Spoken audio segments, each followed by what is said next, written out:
Hello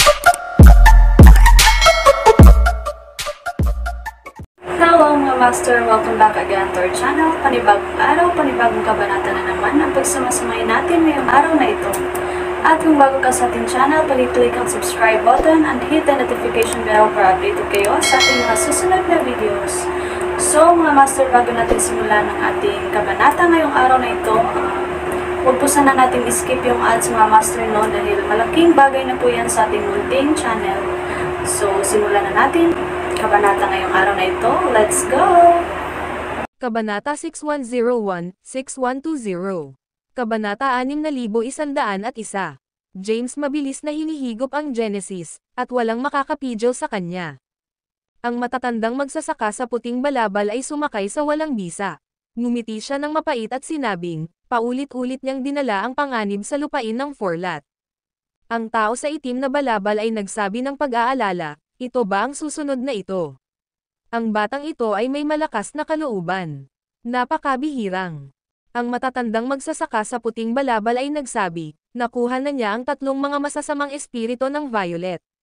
Sa wakas ay hinawakan ni M.W. James ang ika-4 na espiritu ng Violet Gold Evil sa ikalawang antas ng daanan ng HUD ng Forlat Land matapos na sumipsip ng higit sa lahat ng mga paghihigpit, inskripsyon at Genesis.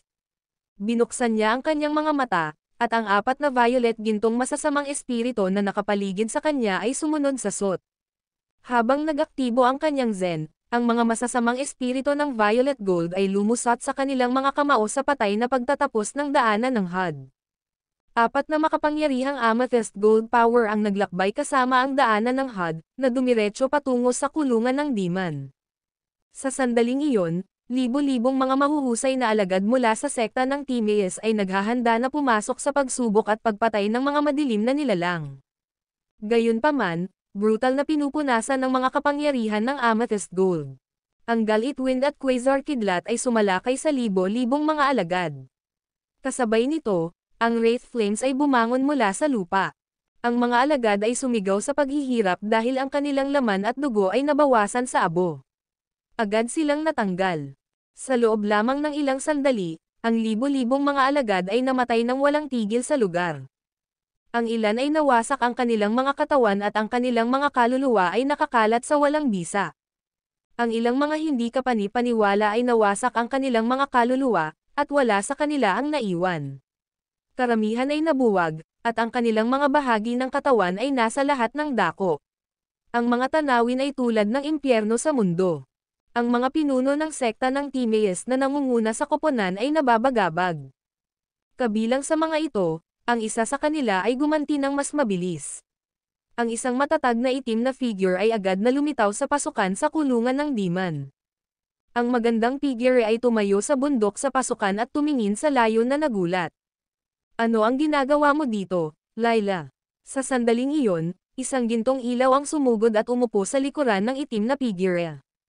Pagkatapos, ito ay naging materyal sa isang bata, gwapong tao. Ano ang ginagawa mo dito? Tumalikod si Layla at sinabing, ilan sa mga alagad na dumating upang lumahok sa pagsubok ay buhay pa, Saint. Antong hininga ang binata, nawasak sila. Akala ko magagamit namin ang mga ito upang mamuno sa madilim na makalangit na landas.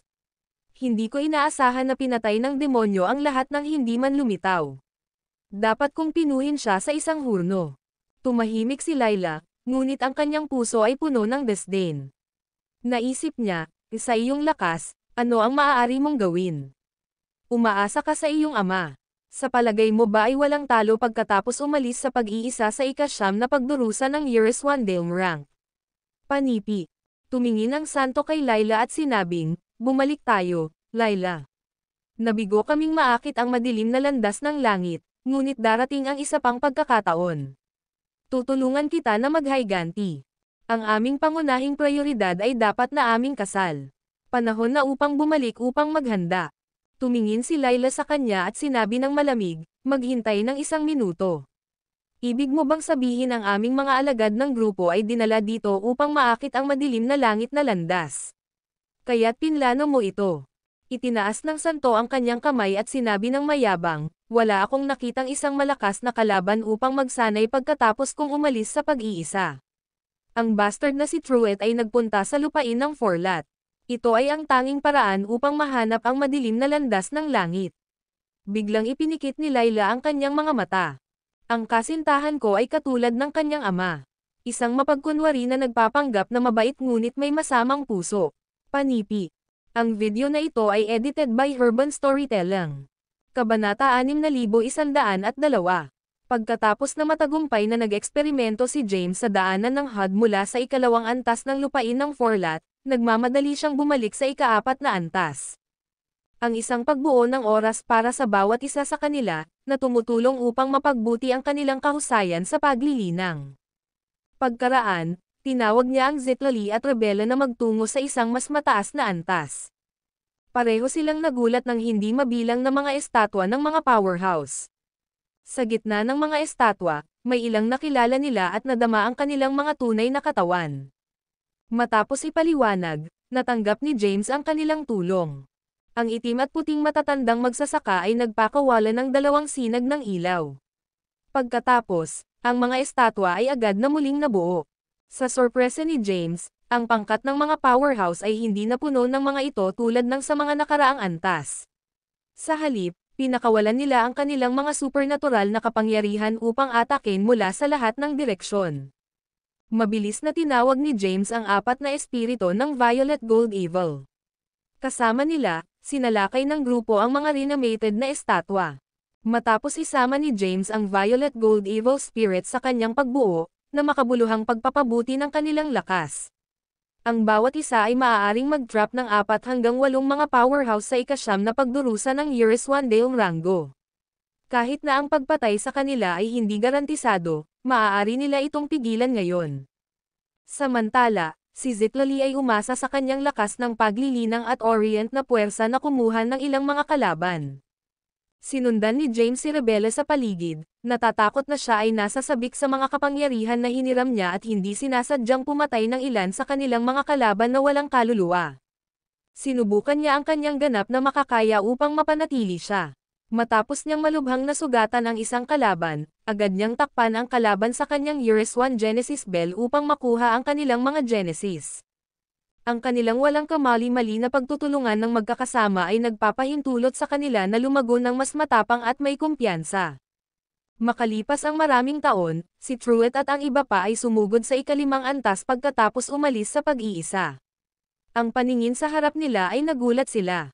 Ang hindi mabilang na mga bangkay ay matatagpuan sa lahat ng dako, kasama na ang iba't ibang mga pansamantala. Si James ay nakaupo sa pinalawak na Uriswan Genesis Bell, na sumisipsip ng isang kasaganaan ng Genesis. Sa sandaling iyon, ang kanyang buong katawan ay naglabas ng isang nakasisilaw na gintong ilaw. Sa kabilang banda, ang Zitlali at Rebela ay sumabog sa hangin, na kinokolekta ang mga mataas na cores.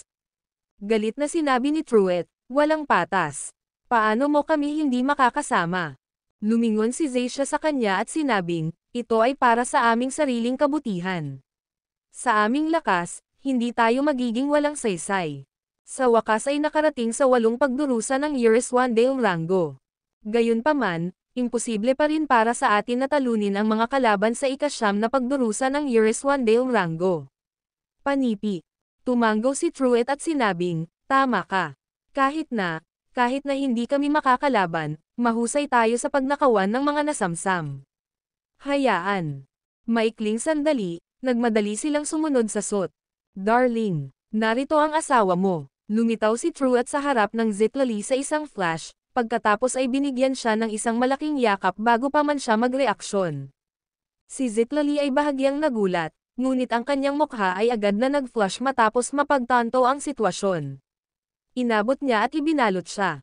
"Namiss kita, Sinta. Maraming taon na ang lumipas sa isang mata. Ito ay tulad ng nahiwalay kami sa kawalang hanggan. Habang nasa pag-iisa ako, patuloy kong iniisip ang iyong magandang mukha. Nag-aalsa ka na sa aking isipan."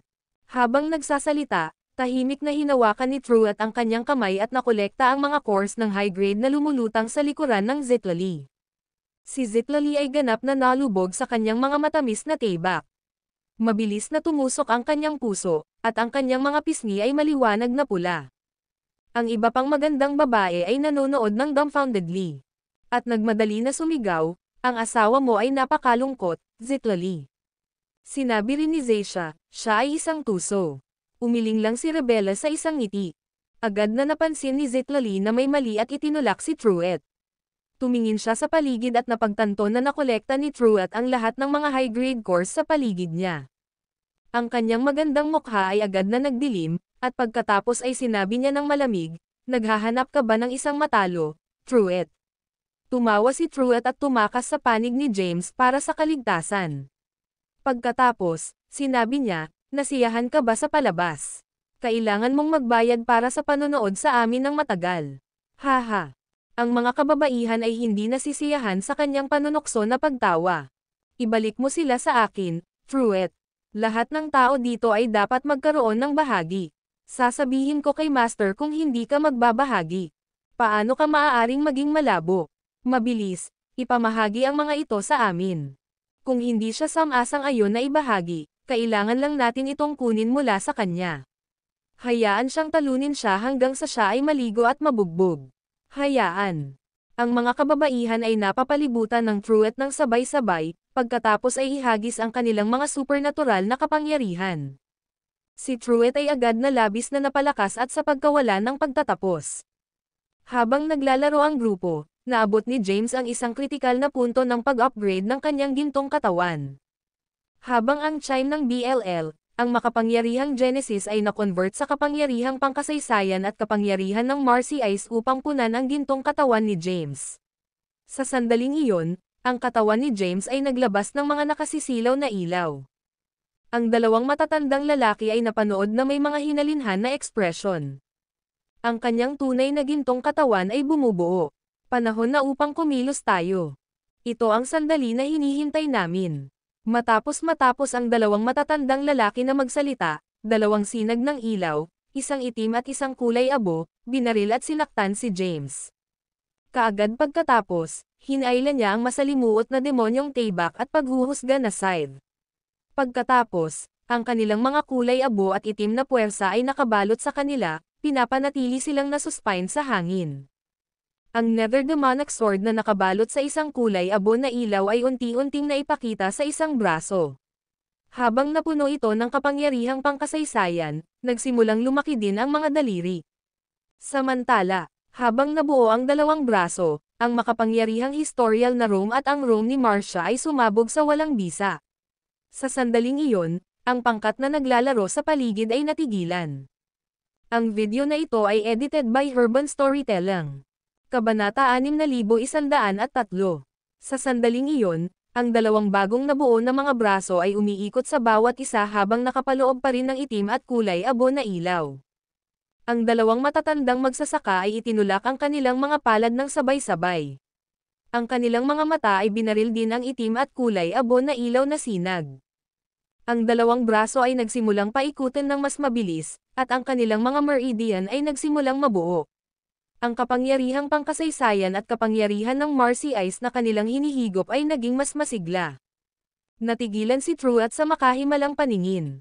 Sinabi niya, ang pag-alis ng mga armas na may mga espada.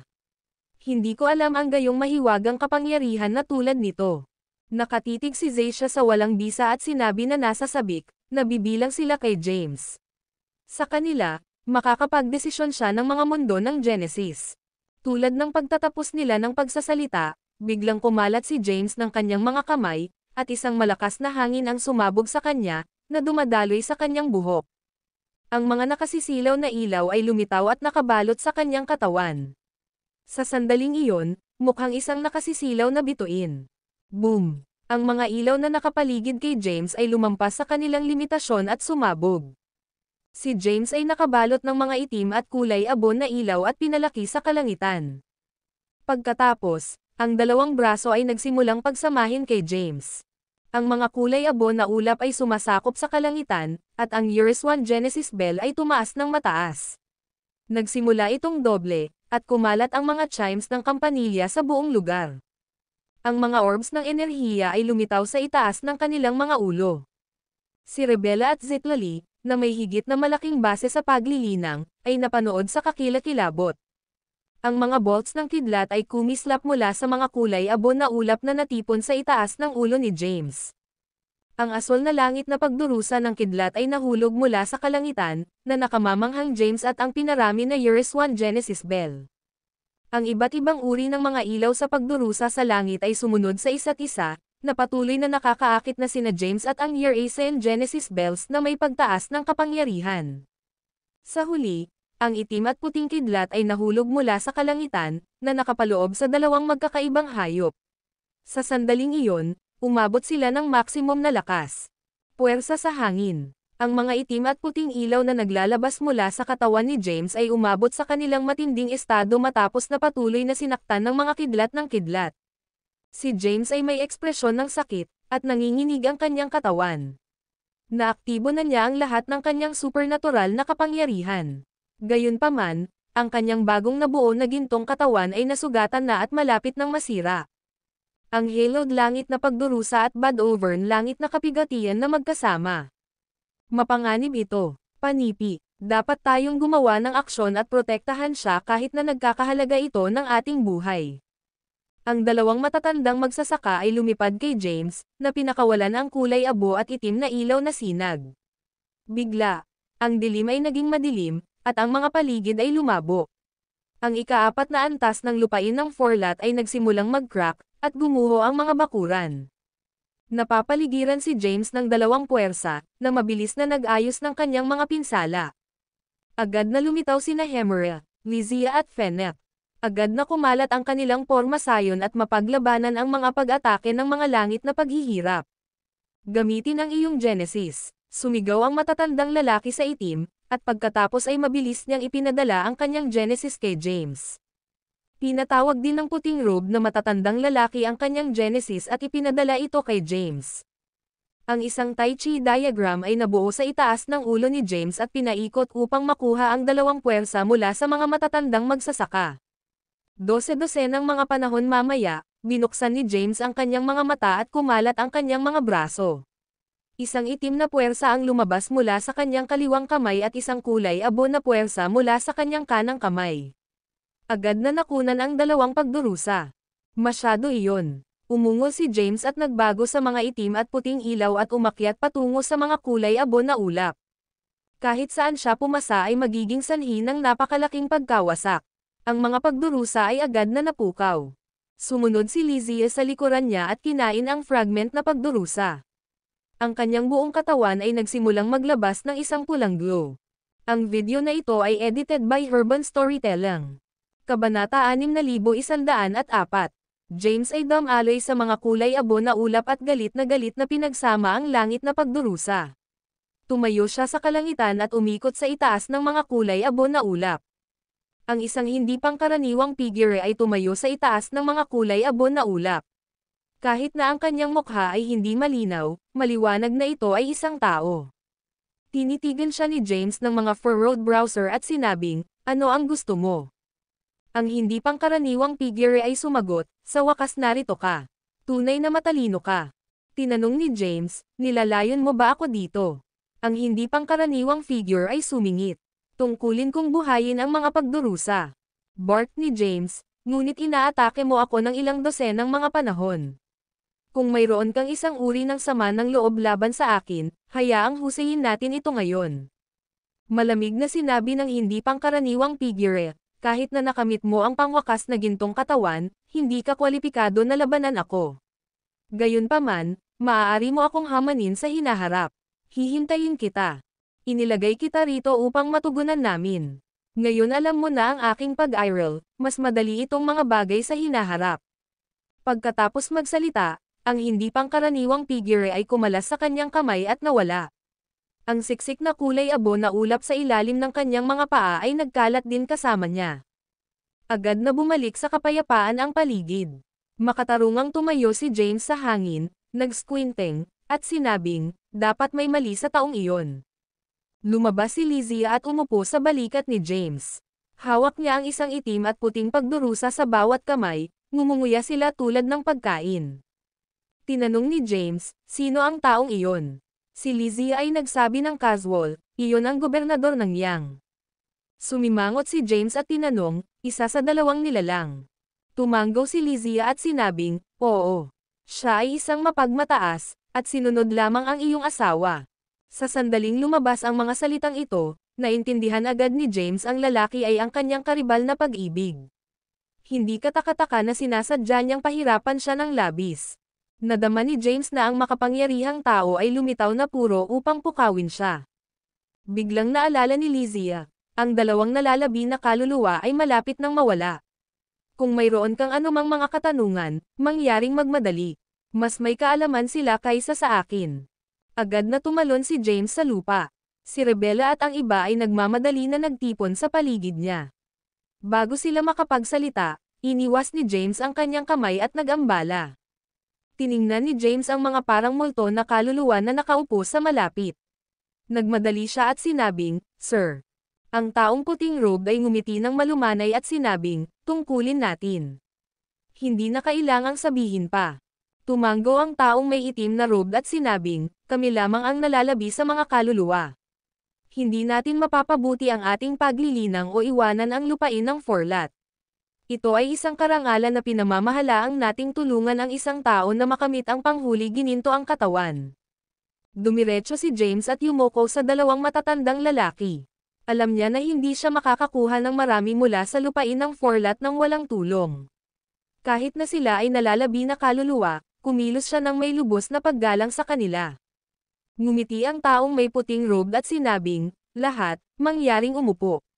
Bibigyan ka namin ng isang lektura habang may ilang oras pa rin para sa amin. Kunin ito bilang isang palm na regalo mula sa amin. Ang taong itim na nakayuko ay kumaway para sa kanila na lumapit. Tiningnan ni James ang lahat sa likuran niya, na binigyan sila ng tanda. Ang bawat tao ay unti-unting naupo sa mga posisyon ng lotus. Ang video na ito ay edited by Urban Storytelling. Kabanata 6105.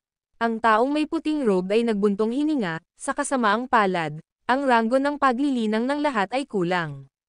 Para sa iyo na napili para sa makalangit na landas at pinapaboran ng Tai Chi ay nagpapakita na mayroon kang mahusay na talento. Gayunpaman, naiimpluwensyahan ka ng kani-kanilang mga sekta at pamilya, na nagpatuloy sa iyo at nagdala sa iyo ng malubhang pinsala. Panipi. Lahat ng naruroon ay nagulat sa kanyang mga salita. Agad niyang binabaliwala ang kanilang mga taon ng pagsisikap. Sinabi ng taong may itim na robe, ang landas ng paglilinang ay sinimulan ng kalooban ng isang tao at sirain ng kapalaran bago pumasok sa kataas-taasang landas. Kailangang bumalik sa kalikasan. Sa huli, tungkol ito sa paglilinang ng isang ranggo ng paglilinang at kaluluwa ng isang tao. Sa labas ng lupain ng Forlat ngayon, anuman ang ranggo ng paglilinang o ang mga supernatural na kapangyarihan na taglay ng isa, lahat sila ay nakatuon ng labis sa kapangyarihan. Ito ay masyadong nakaliligaw. Sumimangot si Truett at tinanong, kung gayon, maaari ko bang tanungin kung ano ang tamang paraan upang linangin? Ngumiti ang puting robe na lalaki at sinabing, narinig mo na ba ang tungkol sa tablet ng Jadhye?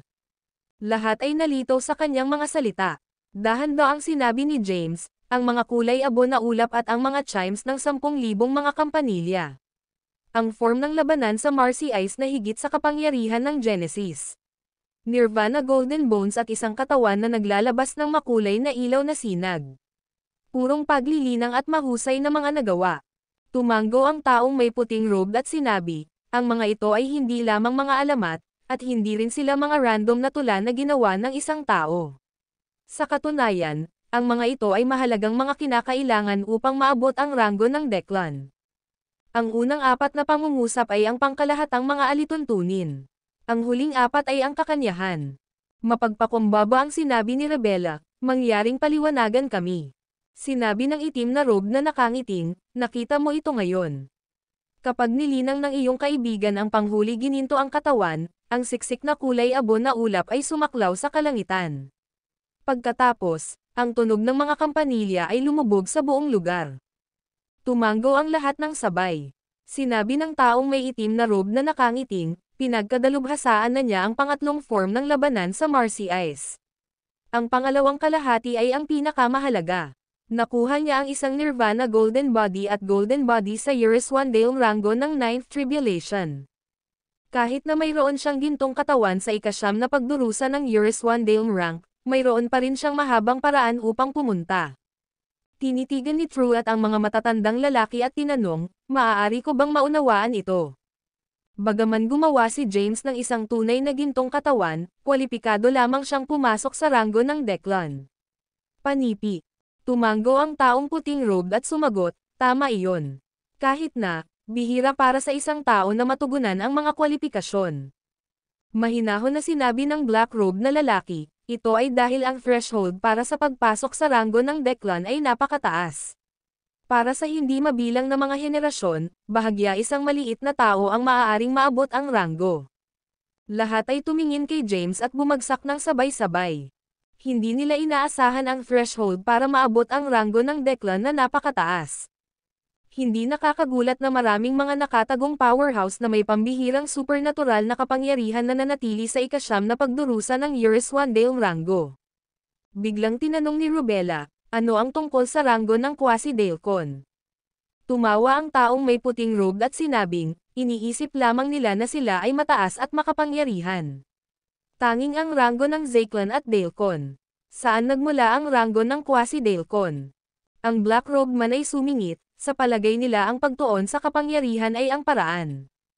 Gayunpaman, sinisira lamang nila ang kanilang paglaki. Sa palagay nila ay walang kapwares ang kanilang base sa paglilinang, ngunit ang mga puno lamang sila ng mga bulok na ugat. Ang mas mataas na ranggo ng kanilang paglilinang, mas hindi matatag ang mga ito. Panipi. Sa palagay nila maaari silang makapasok sa ranggo ng Deacon pagkatapos makakuha ng ilang makasaysayang kapangyarihan. Ito ay isang panaginip lamang. Panipi. Kailangang maging katulad ni James. Dapat nating pagbutihin ang ating base sa paglilinang, katawan, at mga buto ng sabay-sabay. Panipi.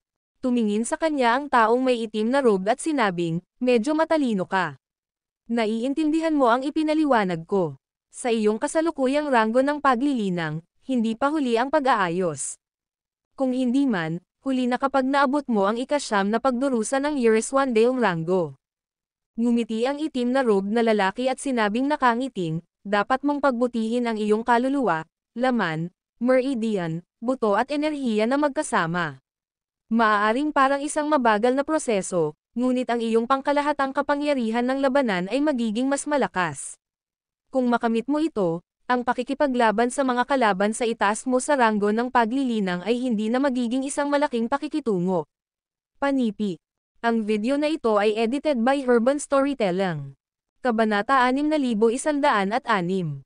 James ay nakatitig sa taong itim na nakayuko at tinanong, dahil ikaw ang nagtatag ng form ng labanan sa Marcy Ice, paano ang tungkol sa pagbibigay sa aming grupo ng ilang mga tips sa pagsasanay kaya maaari rin silang mapabuti?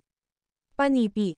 Tumawa ang taong may itim na robe at sinabing, talagang matapang ka sa mga kahilingan na ito, hindi ba? Well, tutulungan ko sila mula nang tinanong mo.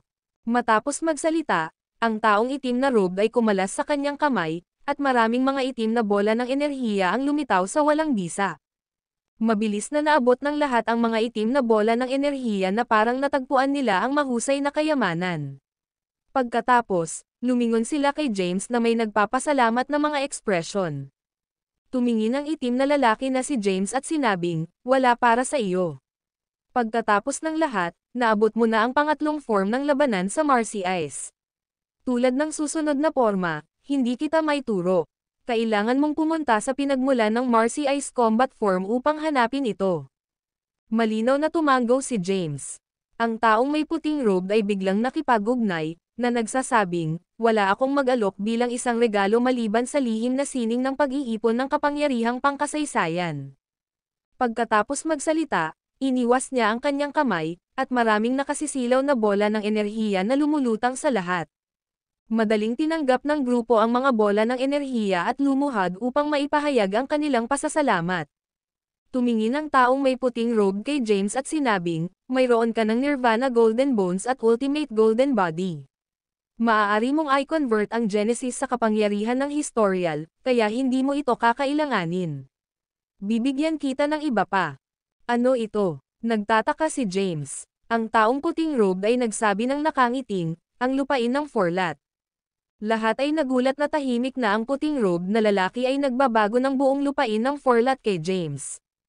Ang taong puting robe ay biglang naglabas ng maraming mga ilaw ng Snow White kay James. Ang mga ilaw ay nakabalot sa katawan ni James. Kaagad pagkatapos, isang 5 antas ng fluorescent pagoda ang lumitaw sa kanyang kamay. Bago mabawi si James mula sa pagkabigla, mabilis na kumawala ang 2 matatandang katawan ng magsasaka. Sa lalong madaling panahon sapat na, ganap na nawala sila. Sir, salamat. Matapos marinig ang galit na sigaw ng grupo, itinaas ni James ang kanyang ulo at nakita na nawala ang matatandang lalaki. Matapos ang isang mahabang katahimikan, lahat ay lumingon kay James. Hinawakan ni James ang pagoda at sinabing, ang lupain ng forlat ay ngayon. Napagtanto ni Rebella, napatay ba silang dalawa? Bumantong hininga si James, sila ay nalalabi sa mga kaluluwa ng 2 peerless powerhouse. Hindi maiiwasan na mapahamak sila. Matapos magsalita, lumingon si James at tiningnan ang lahat, na nagsasabing, inaasahan kong naaalala ng lahat kung ano ang itinuro sa kanila. Huwag panatilihin ng walang taros na hinahabol ang mas mataas na ranggo ng paglilinang. Sa halip, tumuon sa pagpapabuti ng iyong katawan, buto at kaluluwa. Hindi bababa sa gawin ito upang sila ay nasa parehong antas. Hindi ko nais na maabot mo lamang ang ika-9 na pagdurusa ng Eurus Wandale ranggo. Nais kong maabot ng lahat ang ranggo ng Declan. Ang pangkat ay nagpalitan ng hitsura, pagkatapos ay tumango. Ang video na ito ay edited by Urban Storytelling. Kabanata 6107. Truett ay tinitigan si James at sinabi ng malamig, maaari mo bang ipakita sa amin ang panghuli gininto ang katawan, James? Nabalot ka ng isang nakasisilaw na ilaw ngayon, at hindi ko makita ng malinaw. Sinulyapan ni James ang mga kababaihan na may mga umaasang mukha at igulong ang kanyang mga mata. Bakit kayong mga babaeng masigasig na makita ang katawan ng isang lalaki? Bumantong hininga si James, pagkatapos ay tumalon sa hangin. Tumalikod siya at isinaaktibo ang kanyang nakasisilaw na gintong katawan. Sumayaw ang kanyang mahabang buhok, at ang kanyang asol na balabal ay bumagsak. Sa ilalim ng kanyang mga paa ay ang Tai Chi, at ang kanyang buong katawan ay naglabas ng isang nakasisilaw na ilaw. Isang itim na puwersa at puting puwersa ang Dom Alloy sa kanyang katawan. Mukhang isang makapangyarihang Diyos ng digmaan, marilag at domineering. Bulalas ni Truett, wow! Kaya't iyon ang panghuli gininto ang katawan. Bumagsak si Zitlali at sinabing, malakas ka na ngayon, James. Masayang sinabi ni Zeisha, nakakuha ka ng isang mahusay na pagpapala, Master. Ito ay isang tunay na opener ng mata. Sinabi ni Rebella na emosyonal, ang panghuli gintong katawan. Ito ay karaniwang isang tiket sa ranggo ng Declan. Sa sandaling iyon, hinawakan ni James ang pilak na pagoda sa kanyang kamay. Sa isang pag-iisip, 3 itim at puti na kumikislap ng light shot patungo sa timog na dulo ng larangan ng digmaan. Ang itim at puting ilaw ay agad na nakabalot ng 3 walang kaluluwa na mga powerhouse na tinatakan ng mga espirito na masasamang ginto. Ang 3 walang kaluluwang powerhouse ay kabilang sa Franciscus, Thea at Yegor. Bagaman wala silang kamalayan, hindi pinahintulutan ni James ang Violet Gold Evil Spirits na pumatay sa kanila. Inalagaan ni James ang mga taong ito at iginagalang sila. Hindi alintana kung sila ay mula sa isang nauna o kasalukuyang buhay, pareho pa rin sila sa kanya. Biglang sinabi ni Lizzie, gutom ako, Master. Hindi ko ba sila makakain? Para silang mga high-grade elixir. Nakaramdam si James ng isang spine sa kanyang gulugod. Mabilis siyang ngumiti at sinabing, huwag kang mag-alala. Bibigyan kita ng maraming mga elixir. Matapos magsalita, itinaas ni James ang kanyang kamay at naalala ang mga espirito na gintong-ginto. Pagkaraan, nakarating siya sa sahig. Siya na may kakaibang hitsura sa kanyang mga mata. Tiningnan ni Truett si James at sinabing, sa totoo lang, wala itong espesyal. Ito ay ilan lamang sa likod at puti. Bago siya makatapos ng pagsasalita, iniwas ni James ang kanyang kamay at pinadalhan siya ng isang malakas na hangin. Pagdinig ng mga hiyawan ni Truett, ang grupo ng mga kababaihan ay sumabog na tumatawa. Huminga ng malalim si James at sinabing, ang sino mang may maraming mga high-grade na elixir, mangyaring bigyan mo ako ng ilan.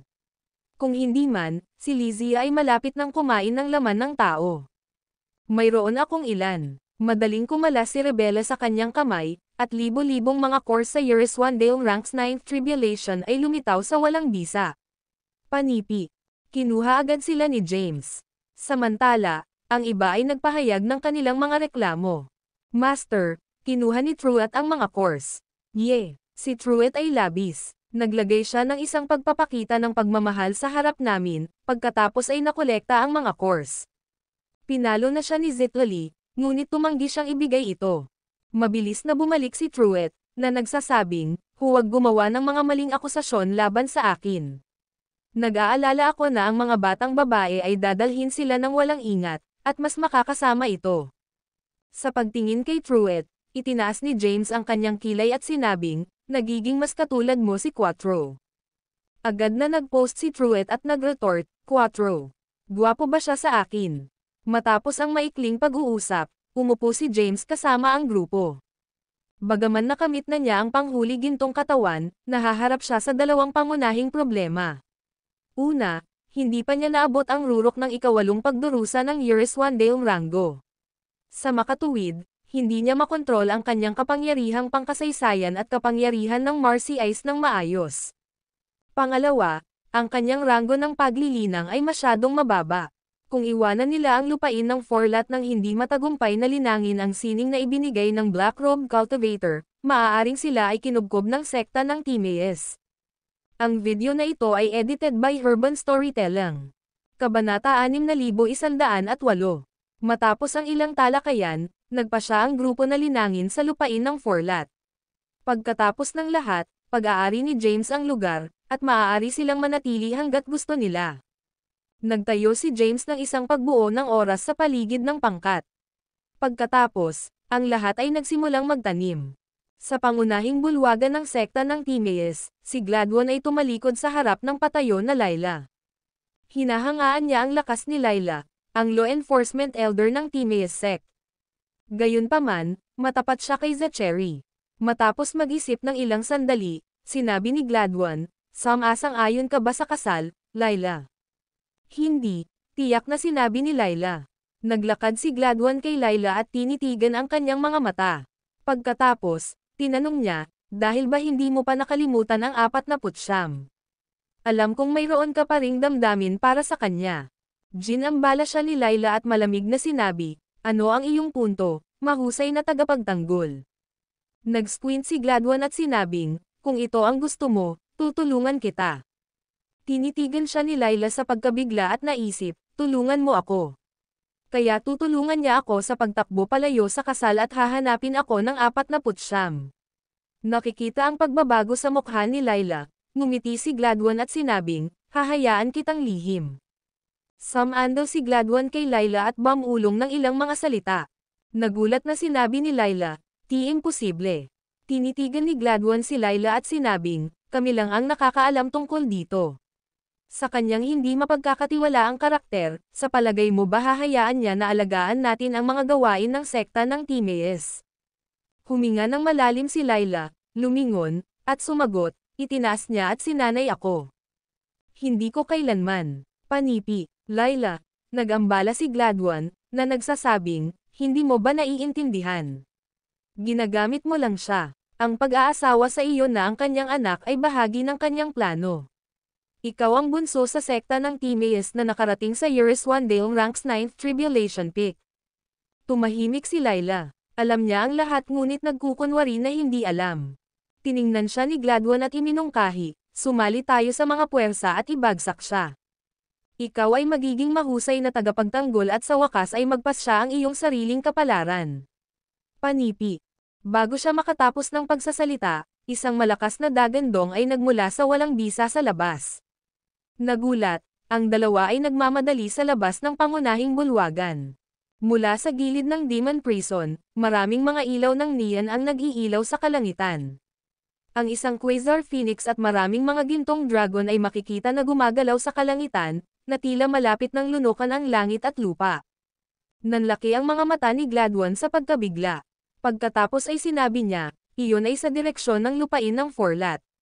O maaari itong maging kulungan ng demon. Hindi sumagot si Layla sa kanya. Tumalon siya sa hangin at napansin ang sitwasyon. Ang isang ilaw ng quasar ay nakapaligid sa gilid ng kulungan ng demon, na nagpapaliwanag sa buong lugar. Nagulat siya, iyon ang lupain ng Forlat. May kakaibang nangyayari doon. Maaari bang bumalik na siya? Pagkatapos magsalita, nawala si Layla sa isang flash. Si Gladwin, na tumalon lamang sa hangin, ay malapit nang magsalita, ngunit umalis na si Layla. Ikaw ay talagang mahirap makitungo. Ikaw at 49 ay pareho ang aking mga paa. Hindi ka na makatakas. Panipi. Matapos magsalita, lumitaw ang figure ng santo sa kalapit na walang bisa. Gladwin, isang bagay na kakaiba ang nangyayari sa kulungan ng demon. Ang mapahamak na madilim na langit na landas ay darating muli. Tumingin si Gladwin kay Saint, at isang masamang pag-iisip ang sumabog sa kanyang isipan. Gusto mo bang pumunta? Huminga ng malalim ang santo at sinabing, tumungo na si Layla doon, di ba? Pagkatapos, syempre, kailangan kong pumunta. Pagkatapos magsalita, ang santo ay nagmamadali patungo sa kulungan ng demon nang hindi naghihintay na tumugon si Gladwin. Ang video na ito ay edited by Urban Storytelling. Kabanata 6109. Layla at ang santo ng sekta ng Timaeus ay dumating sa pasukan sa kulungan ng demon. Ang dalawa sa kanila ay nabigla ng mga light ray na nagmula sa kulungan ng demon na humantong sa lupain ng Forlat. Ang santo ay nasa likuran ng kanyang likuran habang siya ay nag-sneer, paano ang gayong mahiwagang kababalaghan na nagmula sa lupain ng Forlat? Hindi ito ang mga demonyo na nagsisikap na dumaan sa mga pagdurusa, di ba? Tiningnan siya ni Layla na naiinis at sinabing, ano ang ginagawa mo dito, Yanliv? Wala ka bang gagawin? Napabuntong hininga si Yanliv, huwag kang kumikilos ng ganito, Layla. Kami ay mag-asawa. Manahimik ka, hindi ako sasang-ayon sa kasal. Agad na ginambala siya ni Layla. Hinawakan ni Yanliv si Layla sa pamamagitan ng kwelyo at sinamsam, itinaas ka ng aking ama at nagtanim ng mga nakamamatay na mga bugs sa iyong kaluluwa. Pinagkadalubhasaan ko na ang lihim na sining na kailangan upang makontrol ang mga nakamamatay na mga bug. Kapag naaktibo ko ang mga bug sa iyong kaluluwa, ikaw ay pahihirapan sa punto na nais mong mas mahusay na patay ka. Pinapayuhan ko kayo na maging masunurin, at mas mahusay akong tretuhin. O iba pa. Ikaw ay isang kasuklam-suklam, walang kahihiyan, mababang bastard. Bigla, isang malakas na tinig ang nagmula sa daanan ng HUD, na nag-ambala kay Yanliv. Tumingin sina Layla at Yanliv sa pinagmulan at nakita ang isang gwapong binata sa isang puting balabal na naglalakad mula sa mga ilaw ng quasar. Agad na dumilim ang mukha ni Yanliv matapos makita ang lalaki. Ito ka. Akala ko nasil ka na sa lupain ng Forlat. Paano ka pa buhay? Ngumiti si Truett at sinabing disdainfully, nabigo ka ba? Nakatingin ka ba sa lahat ng dako para sa akin pagkatapos umalis sa pag-iisa? Nagdilim ang mukha ni Yanliv, at sinabi niya na condescendingly, natutuwa ako na alam mo. Panahon na akong naghihiganti sa kahihiyan na pinasimulan mo sa akin. Pumasok ka lang sa ika-9 na pagdurusa ng Yuriswandale Rango. Tila hindi talaga nabubuhay ang iyong talento sa pamagat ng iyong henyo. Ngumiti si Truett at sinabing, well, ano ang tungkol sa iyong rango ng paglilinang? Sarcastically sinabi ni Yanliv, nasa rurok ako ng ika-9 na pagdurusa ng Yuriswandale Rango. Magagawa kong durugan ka ng isang kamay. Natatakot ako. Gumamit ka ba ng maraming elixir? Si Truett ay tumawid sa kanyang mga kamay sa kanyang dibdib at nagpanggap na nanginginig sa takot. Ang mga salita ni Truett ay nag-trigger kay Yanliv, na nagagalit sa kanya. Itinaas ni Yanliv ang kanyang kamay, tinangka na salakayin si Truett. Ang isang makapangyarihang Genesis ay lumusot patungo sa Truett. Gayunpaman, matatag siyang tumayo sa lugar at hindi lumigtad. Sa halip, ngumiti siya ng creepily. Ang Genesis ni Yanliv ay mas malapit ngunit naharang ng ilang uri ng hadlang at sumabog. Samantala, si Truett ay ganap na hindi nasaktan. Napanood ni Yanliv ang pagkabigla, pagkatapos ay sumigaw, imposible. Mahina ka lang sa ika-9 na grado ng Yuriswandale Rango. Paano mo may block ang aking pag-atake? Hindi siya pinansin ni Truett at tiningnan si Layla. Pagkatapos, tinanong niya, nais mo bang makisali dito, si Elder Layla? Walang tigil na sagot ni Layla, Ito ay isang bagay sa pagitan mong dalawa at walang kinalaman sa akin. Kung gayon ito ay madali upang manirahan, ngumiti si Truett, tiningnan ang living Yonlev, at sinabing, kung maaari kitang talunin habang nasa ikalimang pagdurusa ng Yereswandeong Rango, magagawa ko rin ito. Matapos magsalita, isang malakas na kulay abo na ilaw ang sumabog mula sa katawan ni Truett, at ang kanyang chrome ay tumaas ng malaki. Bumagsak si Yonlev, ang pangalawang form ng labanan ng Marcy Ice. Hindi ko inaasahan na malinang ang form ng labanan ng Marcy Ice sa lupain ng Forlat. Sa kasong iyon, dapat kong tiyakin na mamatay ka ngayon. Pagkatapos magsalita, humakbang siya at sinisingil sa Truett. Ang video na ito ay edited by Urban Storytelling. Kabanata 6110. Truett ay sumingit at lumukso sa kalangitan upang kunin si Yonlev. Tumawag siya ng isang gintong ilaw ng taybak at pinagsama ito ng lakas ng form ng labanan sa Marcy Ice. Sa kabila lamang ng ika-9 na grado ng Yereswandeong Rango, sinamahan niya ang inisyatibo. Galit na sinira ni Yonlev ang gintong ilaw ng taybak, pagkatapos ay inihanda para sa isang counterattack.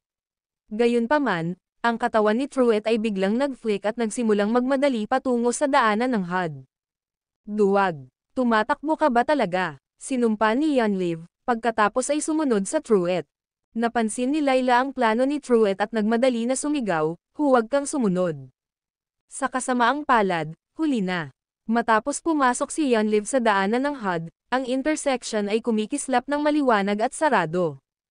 Imposible. Paano ito nangyayari? Naguguluhan si Layla.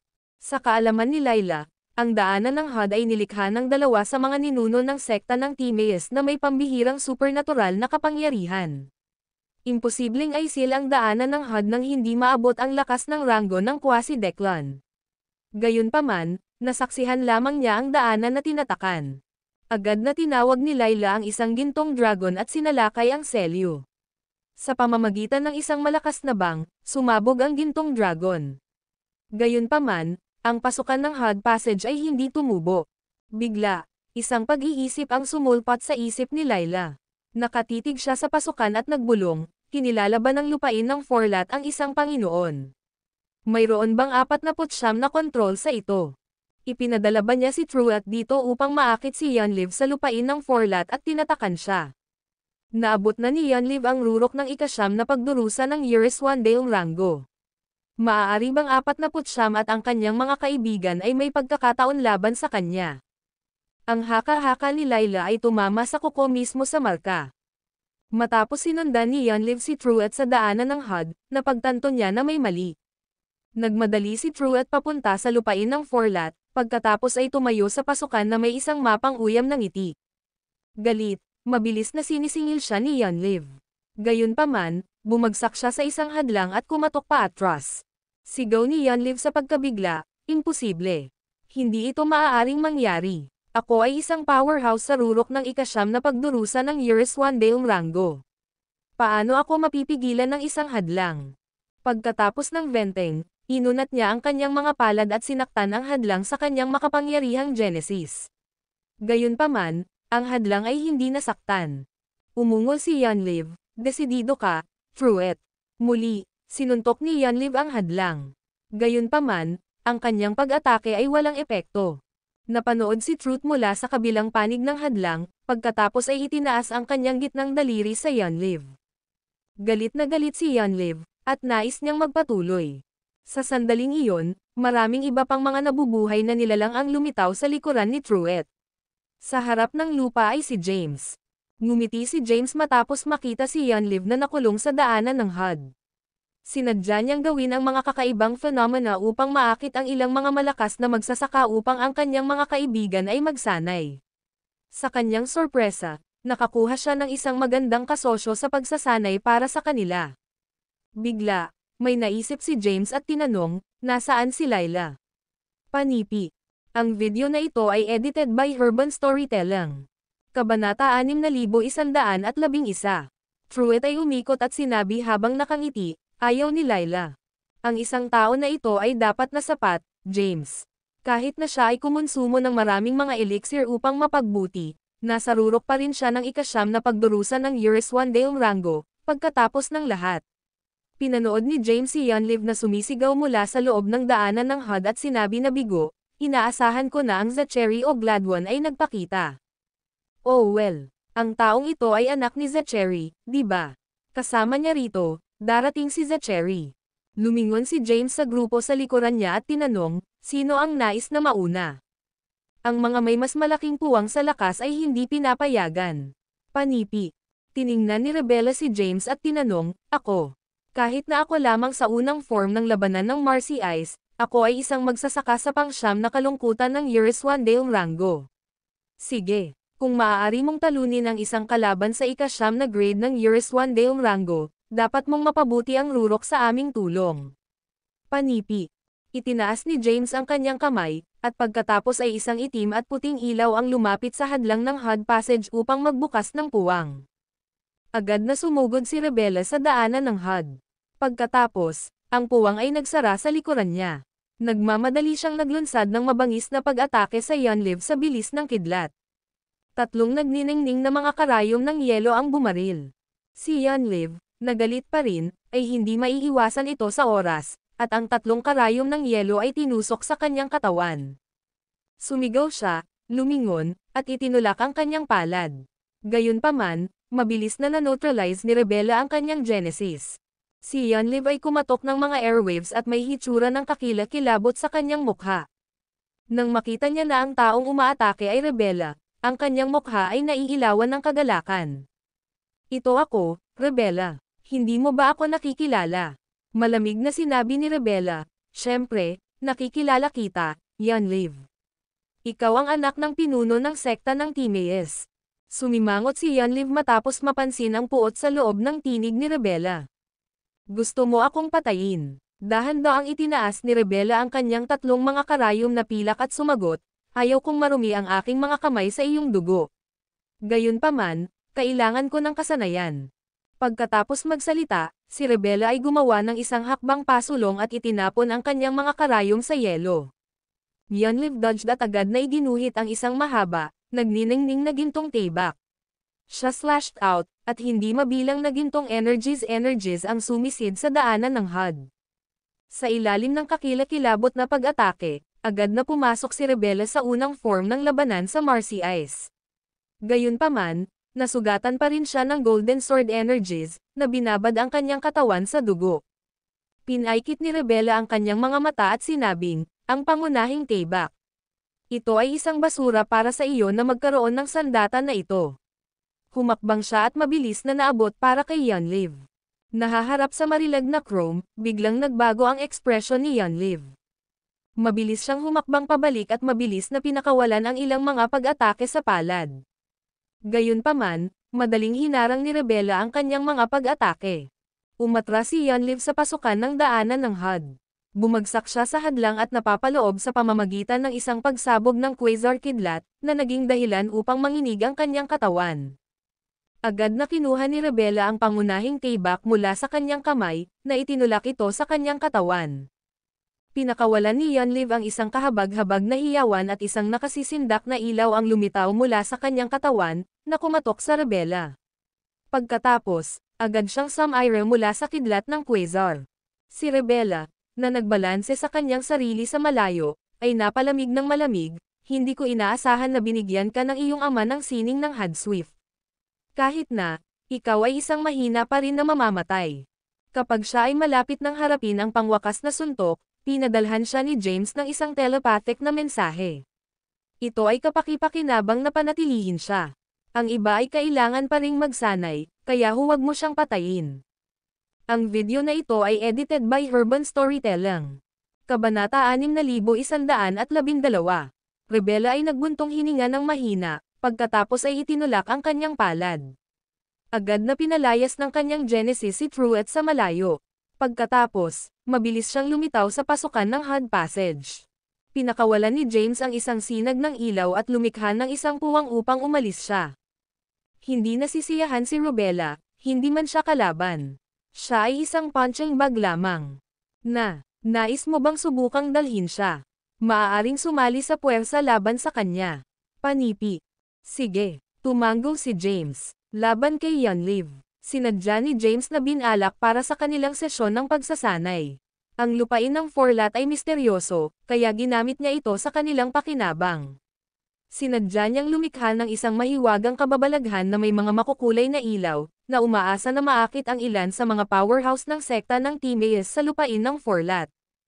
Kapag ang kanilang pagkamausisa ay tumatagal at pumasok sila sa daanan ng HUD, hindi nila maiiwan, anuman ang kanilang ranggo ng paglilinang.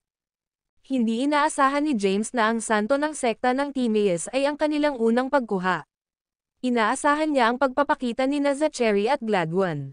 Samantala, si Zachary ay nasa pag-iisa sa isang mahiwagang lugar ng sekta ng Timaeus. Mula pa nang siya ay malubhang nasugatan mula sa pagbagsak sa ranggo ng paglilinang, nanatili siya sa lugar na nagsisikap na mabawi. Bagaman protektado siya ng dalawang ninuno ng kanilang sekta at pinamamahala ang panatilihin ang kanyang ranggo sa paglilinang sa ranggo ng ikasyam na pagdurusa ng Eurus Wandale, hindi pa rin niya natanggap na bumaba siya mula sa ranggo ng Quasi-Declan. Sa kabutihang palad, mayroon pa rin siyang lihim na sining. Kahit na hindi na siya makakabalik kaagad sa ranggo ng Quasi-Declan, hindi siya masyadong malayo sa likuran. Sa sandaling iyon, isang itim na figure ang sumire sa kanyang paghihigpit na hadlang at lumapit sa kanya. Matapos makita si Zachary na nakaupo pa rin na nakapikit ang kanyang mga mata, lumuhad ang figure sa isang tuhod. Panipi. Ano ang nangyari, Layla? Tanong ni Zachary. Itinaas ni Layla ang kanyang ulo ng isang komplikadong ekspresyon, pagkatapos ay sinabi, mayroon akong isang panukala. Bumantong hininga si Zachary, ayaw mo pa ring pakasalan siya. Kayong dalawa ay mga kaibigan sa pagkabata, kaya bakit kalaban sa? Malinaw na sinabi ni Layla, ang utang na utang ko ay babayaran pagkatapos kong iligtas siya. Agad na binuksan ni Zachary ang kanyang mga mata at tinanong, ano ang nangyari sa kanya? Malubhang sinabi ni Layla, pumasok siya sa lupain ng Forlat. Ngayon siya ay selyadong nasa loob. Nang lumabas ang mga salitang ito, agad na lumitaw si Zachary bago si Layla at tinanong, bakit siya nasa loob ng lupain ng Forlat? Ang tulala na iyon. Tinitigan siya ni Layla at sinabing, kung ililigtas ko siya, nais kong kanselahin ang kasal at para hindi na ito muling binigyan. Nag-squint si Zachary at sinabing, nagiging mas matapang ka. Hindi mo ba iniisip, Layla? Panipi. Ang video na ito ay edited by Herban Storytelling. Kabanata 6113. Layla ay hindi tumugon ngunit tinitigan si Zachary. Nagkita ang kanilang mga mata, at nadama ni Zachary na parang powerhouse sa rurok ng ikasyam na pagdurusa ng Eurus Wandale ranggo na pinalaki niya ay hindi pamilyar at walang awa. Ang Layla na palaging sumunod sa kanya at dumadaan sa apoy gamit ang kanyang order, ay ganap na nawala. Nag-squint si Zachary at sinabing, hindi ka lamang sa rurok ng Eurus Wandale ranggo ng ikasyam na kapigatian. Maaari kong tanungin si Gladwin. Ginambala siya ni Layla, na sinasabi ng malamig, si Yonliv ay mamamatay kung tatanungin mo siya. Ang kanyang katawan ay nanginginig sa pagkabigla, at tinanong niya, ano ang ibig mong sabihin? Si Layla ay tumingin ng diretso sa mga mata ni Zachary at sinabing, dapat mo bang pilitin akong sabihin sa iyo bago handang makompromiso? Nagdilim ang mukha ni Zachary, at sinabi niya na may puot, gusto mo bang maghimagsik, Layla? Layla sneered, rebel. Tanungin ang iyong sarili, Master. Dahil kinuha mo ako noong ako ay 6 na taong gulang, itinapon mo ako sa kulungan ng Demon. Kailan ka pa nagmamalasakit sa buhay ko? Umasa ako sa aking sarili upang maabot ang aking kasalukuyang mga nagawa. Panipi. Ito ay hindi hanggang sa pumasok ako sa ikasyam na pagdurusa ng Eurus Wandale ranggo ng 3 panahon kaysa sa aking mga kapantay na napansin mo ako at binigyan ako ng pamagat ng isang mababang miyembro ng ranggo. Si Zachary ay naabak ng kanyang mga salita at galit na sinabi, ikaw. Hindi siya pinansin ni Layla at nagpatuloy, na nagsasabing, hindi mo inaasahan na naabot ko na ang Eurus Wandale ranggo ng pang-9 na kapigatian sa itaas na grade. Galit na sigaw ni Zachary, Layla. Nakagambala muli si Layla, na nagsasabing, kahit na, nagpapasalamat ako dahil ibinalik mo ako at pinalaki ako. Sa makatuwid, pinili kita bilang aking Panginoon. Mula sa pagpasok sa iyong sekta, tinulungan kita na lupigin at sirain ang mga puwersa ng mga bansa. Tinulungan kita na makakuha ng hindi bababa sa kalahati ng teritoryo ng sektura ng Timaeus. Tiningnan ni Layla si Zachary, na may madilim na mukha, at sinabing, "Gayunpaman, ang lahat ay tila isang bagay na kurso para sa iyo, at ipinagkaloob mo ako. Hindi ko naisip na hindi mo ako gantimpalaan, ngunit paano ka magtatanam ng mga nakamamatay na mga bug sa akin? Alam kong hindi ka handang humirang sa akin bilang nakatatandang pagpapatupad ng batas ng sekta, ngunit kinailangan dahil hindi makaya ng Grand Patriarch ang iyong mga paraan at namagitan." Hindi na makatayo si Zachary sa paghihimok at hinawakan si Layla ng kwelyo. "Sa palagay mo ba hindi kita papatayin?" Mahinahon na sinabi ni Layla, "Mayroon ka bang lakas na gawin ito? Wala ka na sa ranggo ng Quasi-Declan. Pareho kaming nasa Euryswandale Ranks 9th Tribulation." Naramdaman ni Zachary na parang sinaktan siya ng kidlat. Nanlaki ang kanyang mga mata at pangamatapos mabanggit ni Layla ang kanyang ranggo ng paglilinang. Imposibleng. Imposible ito. Paano nalalaman ni Layla tungkol dito? Ang dalawang ninuno ng aming sekta ang tanging nakakaalam. Alam lang ni Gladwin na nasugatan ako o, tama. Nariyan ang madilim na landas ng langit. Maaari ba na si Layla ay nakipag-away na sa kanya? Sumulyap si Zachary kay Layla, pagkatapos ay tumawa ng galit. "Nakikita ko kung paano ito, Layla. Nakipag-away ka sa madilim na makalangit na landas at kumalat ang mga alingawngaw sa isang pagtatangka na sakupin ang sekta ng Timaeus. Napaka-ambisyoso mo." Pinakawalan niya si Layla, gumawa ng ilang mga hakbang, at sinabing, "Palagi akong nagtataka kung paano nangyari ang itim na lungsod na Black Lotus." Ang video na ito ay edited by Herban Storytelling. Kabanata 6114. Sa iyong lakas, maaari mong madurage ang karamihan sa mga magsasaka sa rurok ng ikasyam na pagdurusa ng Euryswandale. Dapat mong ihinto ang Genesis Black Lotus. Ngayon na iniisip ko ang tungkol dito, ang lahat ay may katuturan. Tinulungan mo ang madilim na landas ng langit na pagsamahin ang Genesis Black Lotus, na pinapayagan siyang maabot ang Euryswandale ranggo ng 9th Tribulation Peak at magdala ng kaguluhan sa mga mundo ng Genesis. Nabigo si Layla sa mga walang katotohanan na salita ni Zachary upang madagdagan siya. Sinabi niya, "Ikaw ay matigas ang ulo, mayabang, at hindi nagtitiwala. Hindi lamang iyon, hindi ka kailanman nagmamay-ari ng iyong mga pagkakamali. Nag-iikot ka rin at sinasamantala mo ang lahat ng iyong makakaya. Iyon ang tao. Ginamit mo ang parehong trick upang parusahan ang nakatatanda na sumalungat sa iyo. Pagkatapos, ginawa mo rin ang pareho sa 49. Nag-aalala ka lang sa paglilinang, interes, at kapangyarihan. Ngunit mayroon ka bang pinagkakatiwalaan kahit sino sa iyong buhay? Naipakita mo na ba ang iyong mga pagkakamali?" Panipi. Ang mga labi ni Zacher, ay kumalas sa galit matapos na marahas na inilantad siya ni Layla. "Kaya't nalaman mo ang aking ranggo ng paglilinang at sa palagay ay maaari mo akong hamanin ngayon. Binalaan kita, Layla. Huwag isipin na magagawa mo ang gusto mo dahil lamang sa nakaranas ka ng hindi mabilang na mga laban at maaaring talunin ang iba pang mga magsasaka sa Euryswandale ranggo ng 9 na kapigatian. Hindi na ako makikipaglaban sa iyo." Sisire ka ni Gladwin ng aking salita. Panipi. Sinulyapan siya ni Layla at sinisilip, "Kaya mayroon kang isang taong pinagkakatiwalaan mo. Ito ay isang awa na ang taong pinagkakatiwalaan mo ay nagpaplano na alisin ang iyong posisyon." Nanlaki ang mga mata ni Zachary sa kawalan ng paniniwala. Naisip niya sa kanyang sarili, "Gladwin. Siya ba ang nag-sneak? Kung gayon paano niya nalaman ang pagbaba ng ranggo ng aking paglilinang?" "Master," sigaw ni Layla at sinabi, "Ito ang huling oras na tatawagan kita. Tulad ng para sa kasal, hindi ako karapat-dapat sa iyong anak." Panipi. Pagkatapos magsalita, lumingon si Layla. Tulad ng malapit na siyang umalis, umabot si Zachary at sumigaw, "Layla." Tumigil si Layla sa kanyang mga hakbang ngunit hindi na lumingon. Kinakabahan si Zachary, "Nakikita ko kung paano ito. Sinubukan ka ni Gladwin na manalo ka upang ibagsak ako, di ba? Mangyaring, nang makita na kami ay naging master at alagad, ay save ang aking anak. Kanselahin ko ang kasal, ngunit kailangan kong panatilihing lihim ang aking paglilinang." Dahan-daang itinaas ni Layla ang kanyang ulo, ipinikit ang kanyang mga mata, at sinabi, "Matapos kong iligtas ang iyong anak, iiwan ko ang sekta ng Timaeus. Ang iyong mga gawain ay wala nang gagawin sa akin. Pagkatapos magsalita, lumakad si Layla sa walang bisa at nawala mula sa hadlang. Si Zachary ay bumagsak sa lupa na may malakas na bang na parang ang kanyang kaluluwa ay sinipsip palayo. Nawalan siya ng isang mahalagang paa, isa na maaaring sugpuin ang hindi mabilang na mga powerhouse.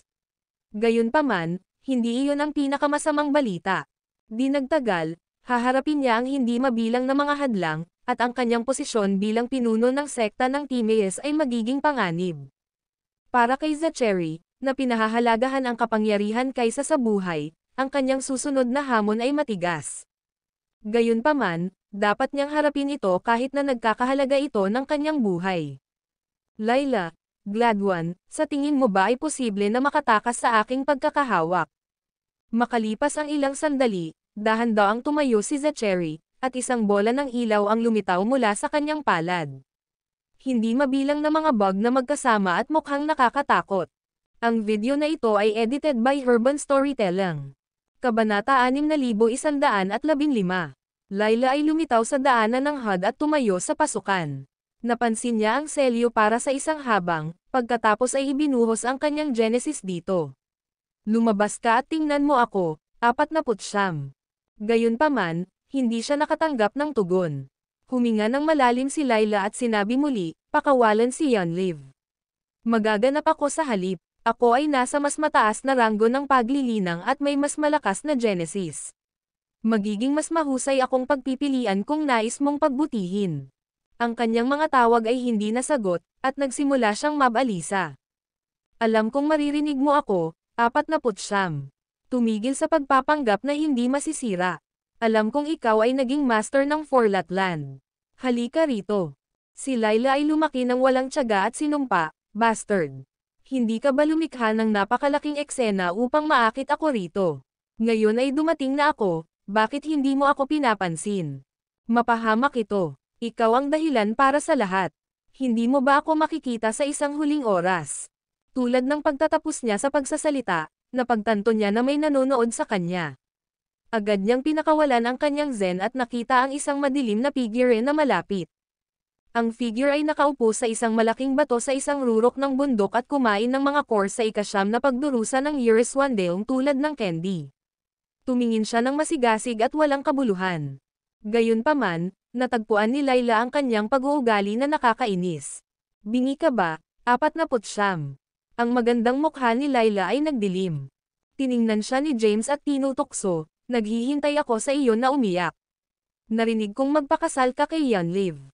Narito ka ba upang mailigtas ang iyong asawa upang magpatuloy sa seremonya ng kasal? Ang mukha ni Layla ay puno ng galit, at siya ay nag-snarled, nonsense. Hindi ako magpakasal sa isang mapagkunwari na katulad niya. Sinabi ni James, kung gayon hindi ito kahulugan. Huminga ng malalim si Layla at sinabing, may utang ako sa buhay at dumating upang bayaran ito. Kung papayagan mo siya, gagawin ko ang gusto mo. Tiningnan siya ni James. Ang kanyang pag-uugali ay kakaiba at hindi umaangkop sa kanyang dating pagkatao. Maliwanag na may nangyari. Matapos tapusin, tiningnan siya muli ni James at sinabi, sa halip na, nais kong marinig ang tungkol sa iyong kwento. Panipi. Walang pasensya si Layla, hindi ako mananalaysay. Kung hindi mo ako mapagkakatiwalaan, makakapunta ako doon bago mo palayain si Yonliv. Naisip ni James sa kanyang sarili, may isang bagay na tiyak na mali. Nakatitig siya kay Layla at sinabi na may kahulugan, talagang gagawin mo ba ang aking hiniling? Napabuntong hininga si Layla, oo. Gagawin ko ito, kung ito ay sumpa o kontrata sa kaluluwa.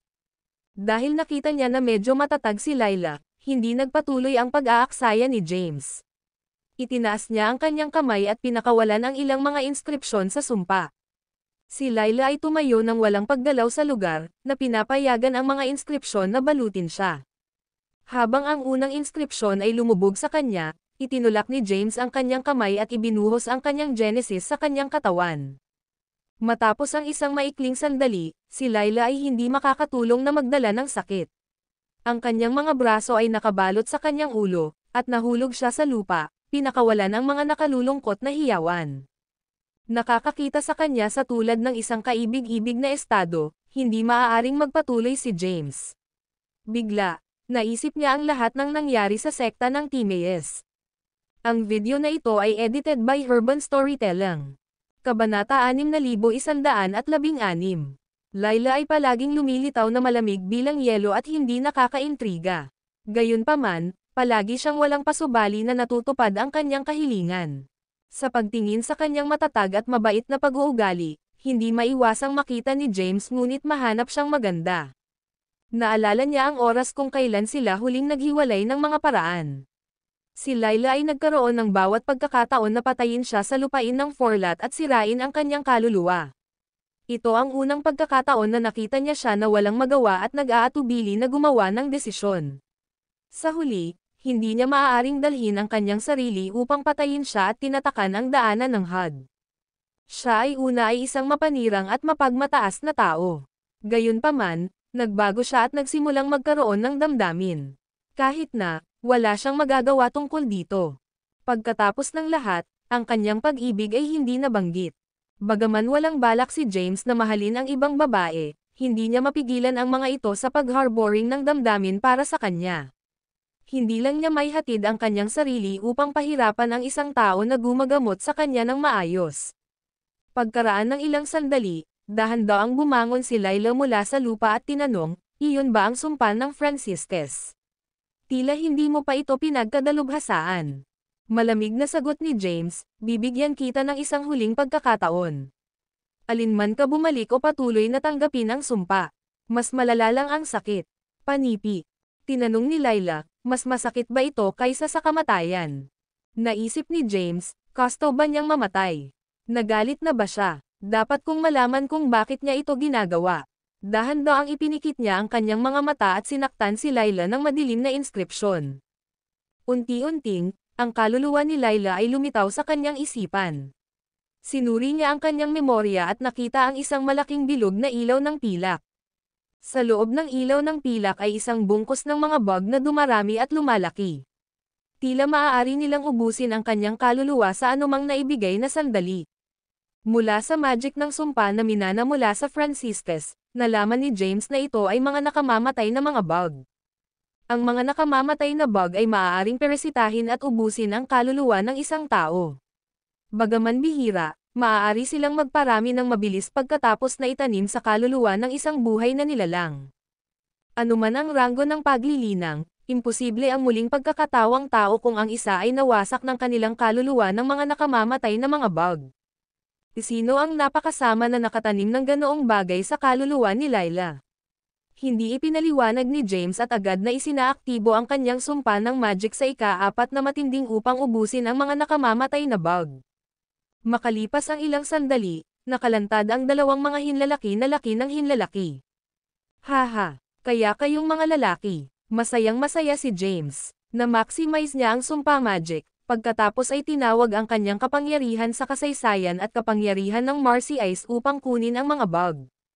Si Layla, na napapaligiran ng mga inscription ng sumpa, ay naglabas ng isang hiyawan at nahulog sa lupa. Kaagad pagkatapos, isang kakaibang ilaw na pilak ang lumitaw mula sa kanyang katawan at binulsa ni James. Inabot ni James, at ang kakilakilabot na mga inskripsyon ng sumpa ay sumabog mula sa kanyang katawan at pinalilibutan siya. Ang nakapalibot na Genesis ay nasisipsip sa kanyang katawan, at ang mga inskripsyon ng sumpa sa paligid niya ay unti-unting naging lilang ginto. Ang ikalimang sukdulan ng curse magic. Panipi. Agad na hinihigop ni James ang mga nakamamatay na bug. 2 pulang ilaw ang bumaril mula sa kanyang mga mata, at agad niyang itinulak ang kanyang mga palad pasulong. Ang 4 na violet gintong masasamang espiritu ay sum-iris sa mga paghihigpit at lumitaw sa paligid ni Layla. Tumayo si Layla na may maputlang mukha. Nang makita niya ang mga masasamang espiritu sa paligid niya, nagulat siya. Ang video na ito ay edited by Urban Storytelling. Kabanata 6117. Ang mga masasamang espiritu ay naglabas ng chrome na nakarating sa ika-9 na grado ng Uriswandale rango. Nagtataka si Layla upang malaman kung ano ang naabot ng rango ng paglilinang James. Gayunpaman, bago siya makapagsalita, isang itim at puting puwersa ang sumakit sa 4 na mga espiritu ng violet gold na masasamang espiritu, na nagiging sanhi ng mabilis na pag-ikot. Napanood ni Layla ang pagkabigla habang ang apat na masasamang espiritu ay unti-unting pinagsama sa isa. Ang pinagsamang masasamang espiritu ay dahan-daang pinalaki ng isang nakasisilaw na pulang ilaw at hindi tumigil hanggang sa maabot ang daan-daang libong metro ang taas. Nahaharap sa behemoth, mapapanood lamang ni Layla na may pinalawak na mga mata. Tinanong niya, ang ika-9 na grade ng Years 1 Dame rank. Panipi. Dahan-daang sinabi ni James, marahil ay hindi kita matatalo dahil ikaw ay nasa Years 1 Dame ranks 9th Tribulations peak. Gayunpaman, nais kong subukan. Anuman ang kinalabasan, sasang-ayon ako sa iyong termino. Panipi. Sumimangot si Layla at tinanong, gusto mo akong labanan? Tumanggaw si James at sumagot, maaari kang lumabas. Handa akong masaktan at talunin. Tinitigan ni Layla si James at tinanong, hindi ka ba natatakot na baka patayin kita? Nakangiting sabi ni James, hindi ka. Alam kong hindi mo ako papatayin. Panipi. Tahimik si Layla. Pagkatapos, sinabi niya, walang hiya ka.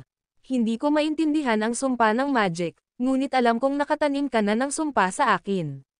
Nabubuhay tayo o namatay na magkasama. Ano ang isang bastard? Ginawa ba niya ang lahat upang magamit ako bilang isang kasosyo sa pagsasanay? Mas mahusay kung ipakita sa kanya ang isang aralin at mag-vent ng kaunti. Panipi. Inunat niya ang kanyang mga braso at tumalon sa hangin. Pagkatapos, ang kanyang gintong Genesis ay agad na sumabog mula sa kanyang katawan. Handa siya para sa labanan. Mahinahon na ngumiti si James, pagkatapos ay hinikayat ang masamang espiritu na lumipat. Sa sandaling itinaas niya ang kanyang kamay, ang kalangitan na puno ng mga ulap ng pagdurusa ng quasar at kidlat ay sumabog sa buong lugar. Mabilis na lumipat si Layla upang maiwasan ang kidlat habang protektado ng kanyang Genesis banal na ilaw. Pagkatapos, tinawag niya ang dalawang gintong dragon. Sa una, naisip niya na madali itong tumagos sa katawan ng masamang espiritu. Sa pagtataka niya, ang kanyang gintong mga dragon ay nilamon ng katawan ng masamang espiritu. Ito ay malakas. Bumulong si Layla at muling umalis sa walang bisa. Gayunpaman, ang masamang espiritu ay biglang nagpakawala ng isang higanteng dagandong, na naging sanhi ng kanyang anit na manhid. Mamatay! Sigaw ni Layla, pagkatapos ay pinakawalan ang hindi mabilang na pag-atake ng palma sa masamang espiritu mula sa iba't ibang direksyon. Bigla, ang katawan ng masamang espiritu ay umuurong at umiwas sa lahat ng kanyang pag-atake. Paano tuso? Bumaba si Layla sa lupa. Sa sandaling iyon, nagbago si James sa isang ilaw ng taybak at dumiretso sa Layla. Ungol. Habang lumitaw ang dalawang gintong dragon mula sa katawan ni Layla, pinakawalan nila ang mga bingi. Bumangga ang mga dragons kay James at nagdulot ng malakas na pagsabog. Inisip ni Layla na natapos na ang labanan. Gayunpaman, sinisingil pa rin siya ni James matapos na masira ang kanyang mga dragon. Siya ay nagmamadali na dodge, at ang ilaw ng taybak ay dumaan sa kanya, sinamahan ng tunog ng pagsira ng hangin. Ang kanyang chrome ay napakalakas, bulok ni Layla. Bago siya makabawi, isang paghihigpit na hadlang ang pumapasok sa kanya. Sa isang sulyap ng isang mata, siya ay nakulong sa loob ng pormasayon. Sa susunod na sandali, ang kalangitan ay natatakpan ng mga ulap ng pagdurusa, at ang siksik na kidlat ng quasar ay tumama sa kanyang direksyon. Kasabay nito, ang Wraith Flames ay bumangon mula sa lupa at pinalilibutan siya. Si Layla ay nahuli ng bantay sa iba't ibang mga pag-atake. Ang video na ito ay edited by Urban Storytelling. Kabanata 6118. Nagdaka, Genesis Divine Light. Bigla, isang boses na tulad ng bata ang lumubog. Kaagad pagkatapos, sumabog ang banal na ilaw ni Layla. Kung wala ang kanyang proteksyon, ang kanyang buong katawan ay nagsimulang manginig sa loob ng kidlat ng quasar. Maging ang kanyang kaluluwa ay nadama mula sa malakas na alon ng enerhiya na dumadaan sa kanyang katawan. Si Layla ay malapit nang maglunsad ng counterattack nang makita niya ang dalawang espiritual na katawan, isang pula at isang asul, na nagmamadali sa kanya mula sa magkabilang panig.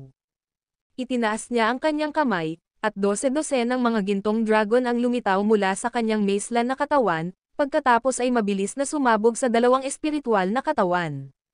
Sa kasamaang palad, sinira ni Hemore at Fennec ang kanyang mga gintong dragon ay nawasak halos agad. Pagkatapos, sinimulan nila ang kanilang serye ng mga pag-atake. Ang mga nagniningas na apoy at marahas na hangin ay naglalagay kay Layla sa isang makabuluhang kawalan. Mapahamak ito. Umungol si Layla, pagkatapos ay tinawag ang isang nagniningning na gintong taybak. Si Hemore ay sumalampak sa kanya ngunit agad na kumatok ng taybak. Si Fennec, na napansin ang panganib, ay mabilis na umatras. Pagkatapos, sinalakay niya ang isang alon ng mga araw ng hangin. Hindi maiwasan ni Layla ang mga pag-atake at nasugatan sa lahat ng dako. Sa sandaling iyon, galit na galit siya. Sa kasamaang palad, hindi pa ito natapos. Ang isang malaking kampanilya, na naglalabas ng isang kulay abo na ilaw, ay lumitaw sa kalangitan at bumagsak sa kanya na may kakilakilabot na kapangyarihan. Hinawakan ni Layla ang kanyang taybak at tumalon sa hangin. Nagpunta siya sa ulo laban sa Urazen Genesis Bell at itinulak ito ng mas mataas sa kalangitan. Ang kanyang Genesis ay kumalat sa lahat ng mga direksyon, na naging sanhi ng pag-iling at pagbagsak ng Demon Prison. Sa sandaling iyon, tumalon sina Hemore at Fen sa Urazen Genesis Bell. Matapos tipunin ang kanilang mga kapangyarihan, pinilit nila ang kampanilya pabalik sa lupa. Binuksan ni Layla ang kanyang palad at lumaban. Ang isa pang dalisay na Genesis ay lumakas sa walang bisa. Tulad ng inaasahan ng isang peerless powerhouse na dumaan sa hindi mabilang na mga laban. Bumaba si James mula sa langit gamit ang kanyang mga kamay sa likuran at lumapit. Nakakakita ng kanyang hawak na Urazen Genesis Bell na may parehong mga kamay at ang kanyang katawan na naglalabas ng isang gintong ilaw, mapaglarong naabot ni James ang kanyang mga armpits. Si Layla ay ginulo at hindi maaaring ituon ang kanyang lakas sa paglaban sa Urazen Genesis Bell. Sa sandaling iyon, siya ay pinigilan muli. Galit na sigaw ni Layla, walang kahihiyan. Kalmado ang sagot ni James, ano ang ibig mong sabihin na walang kahihiyan? Ito ay isang labanan. Hindi ito tulad ng hinihimok kita. Namula si Layla at nagpout, ihiwalay ang iyong mga kamay sa akin. Matapos ang isang maikling pagkalito, biglang napagtanto ni James na ang kanyang palad ay nasa maling lugar at mabilis na umatras. Paumanhin. Iyon ang maling lugar. Napahiya at nagalit si Layla, kaya't pinatong niya ang paa sa kanya. Gayunpaman, mabilis na inalis ni James ang kanyang kamay at nahuli ang kanyang paa. Isang kulay abo at itim na puwersa ang dumaan sa katawan ni Layla, na naging dahilan upang manginig siya. Bulalas ni Layla, sinusuportahan mo ang aking Genesis. Nanlaki ang mga mata ni James at tinanong niya, talaga? Kaya't magagawa ko iyon. Well, hayaan mo akong sumipsip ng ilan sa iyong mga Genesis. Agad na gumawa si Layla ng isang 180 degree na pagliko at muling isinubo ang kanyang paa sa kanya. Kaagad pagkatapos, mabilis niyang itinulak ang Urazen Genesis Bell pataas. Pagkatapos, tinanggal niya ang kanyang gintong taybak sa porma sayon. Ang Hemore, Fennec at ang masamang espiritu sa loob ng porma sayon ay agad na kumatok. Ang pagbuo ni James ay hindi inaasahan. Sa sandaling iyon, si Layla ay nag-hover sa walang bisa ng lupain ng forlat tulad ng isang diyosa. Mabilis na sumabog si James sa kanya ng isang tai chi sa ilalim ng kanyang mga paa. Tapos na ang pag-init. Ang video na ito ay edited by Urban Storytelling. Kabanata 6119. Layla ay nagsabi ng malamig, hindi mo pa nagamit ang buong lakas. Tila napakalakas na lumaki ka. Ang isang ordinaryong magsasaka sa Urazen Dale Ranks 9th Tribulations Peak ay hindi magagawa. Habang nagsasalita, pinalabas ni Layla ang kanyang higanteng taybak. Sa isang iglap, lumitaw ang isang pagbuo ng taybak na binubuo ng libo-libong mga ilaw ng taybak na lumitaw. Maraming mga gintong dragon ang nakapaligid sa porma sayon, na binibigyan ito ng isang napakalaking hitsura. Itinuro sa kanya ni James at sinabing, mayroon kang masamang pag-uugali. Panahon na akong pinapatay na ang nasusunog na galit sa iyo. Pagkatapos, isinaaktibo ni James ang pangatlong form ng labanan sa Marcy Ice, at ang kanyang katawan ay naglabas ng isang kulay abo na ilaw. Kasabay nito, ang tai chi sa ilalim ng kanyang mga paa ay nagsimulang paikutan at lumipat patungo sa pagbuo ng taybak. Sa lalong madaling panahon sapat na, ang pagbuo ng taybak ay nawasak. Malapit si James kay Layla at sinalakay ng ilang libong beses. Ang kanyang kapangyarihan ng amethyst ginto na sinamahan ng itim at kulay abo na puwersa pagkatapos ay nakapaloob kay Layla. Umungol ang hangin ng galit, at ang Wraith Flame, pati na rin ang Quasar Kidlat, ay tumama kay Layla. Napalaki ang mukha ni Layla. Mabilis niyang pinakawalan ang isang gintong ilaw, at maraming mga dragon ang lumitaw upang bilugan siya. Nahaharap sa pag-atake ni James, maaari lamang niyang panatilihin ang pagbagsak ng kanyang tailback habang umatras. Ang dalawa ay nagpalitan ng ilang daang libong gumagalaw sa walang bisa sa lamang ng isang mata. Gayunpaman, ang nagwagi ay hindi pa natutukoy. Si James ay naging mas agresibo sa kanyang mga pag-atake. Ang isang sanggol na halos isang taon o higit pa ay lumitaw at nagsimulang maglunsad ng mga pag-atake sa Layla. Ang kanyang Genesis at Amethyst Gold Power ay nakipag-ugnay, at pagkatapos ng kanilang pagkalat ng paghaharap sa lahat ng mga direksyon. Ang libo-libong mga universo sa daanan ng HUD ay agad na nawasak. Pinuno ng Quasar Lightning ang lupain ng Forlat, at ang mga Wraith Flames ay sumabog sa kalangitan. Hindi mabilang na mga gintong dragon ang umungol at umakyat sa hangin. Nanginginig ang kulungan ng demon, at nagsimulang gumuho ang mga bundok. Kasabay nito, ang milyon-milyong mga hadlang na nakaset up sa lugar ay nagsimulang kumalas. Ang gintong ilaw ni Layla at ang itim at puting Tai Chi ay nakipag-ugnay sa hangin. Boom! Matapos ang isang Golden Sword Energy at Amethyst Gold Power Clash, isang malakas na pagsabog ang sumabog sa lugar. Ang langit ay lumabo, at ang mga tunog ng tunog ay sumigaw ng mahabang panahon. Pagkatapos, nagsimulang gumuho ang paligid. Ang milyon-milyong mga hadlang sa kulungan ng demon ay nawasak. Hindi mabilang na madilim na nilalang ang mabilis na lumokso sa hangin. Sa sandaling iyon, isang higanteng gintong lambat ang nahulog mula sa kalangitan at tinakpan ang kulungan ng demon, agad na pinapatay ang mga madilim na nilalang na sinubukan na makatakas. Samantala, ang hindi mabilang na mga planeta ay nagsimulang mag-ikot ng mabilis at bumangga sa bawat isa. Ang mga shockwaves na sumisid sa hangin ay sumabog sina James at Layla sa malayo. Pareho silang nagulat sa sitwasyon. Pagkaraan ng ilang sandali, sumimangot si Layla at tinanong, "Kaya, sino ang nagwagi?" Mahinahon na sinabi ni James, "Dapat itong maging isang kurbatang, di ba?" Tinitigan ni Layla si James at sinabing, "Hindi katulad ng isang tao sa ikasyam na pagdurusa ng Yuriswandale Rango. Gayunpaman, ang lakas na ipinakita mo ay higit sa isang ordinaryong magsasaka na umabot sa rurok ng Yuriswandale Ranks 9th Tribulation."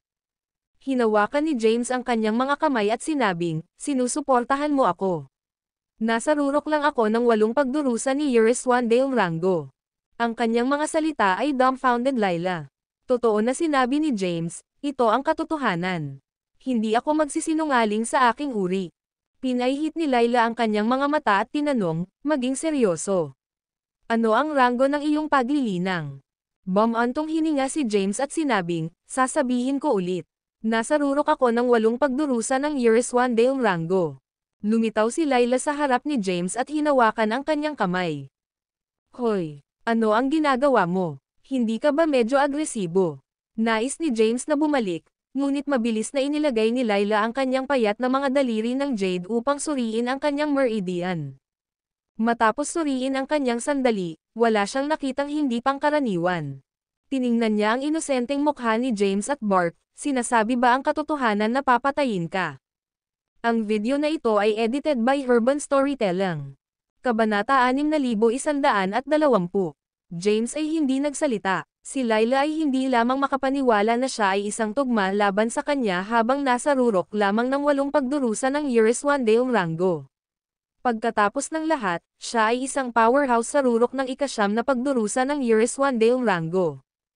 Tinitigan ni Layla si James ng ilang sandali, pagkatapos ay biglang itinaas ang kanyang braso at bumaba. Gayunpaman, wala nang makaramdam si James. Sumuko si Layla. Lumayo siya sa braso ni James, pagkatapos ay lumipad sa isang gumuho na saklaw ng bundok at naupo.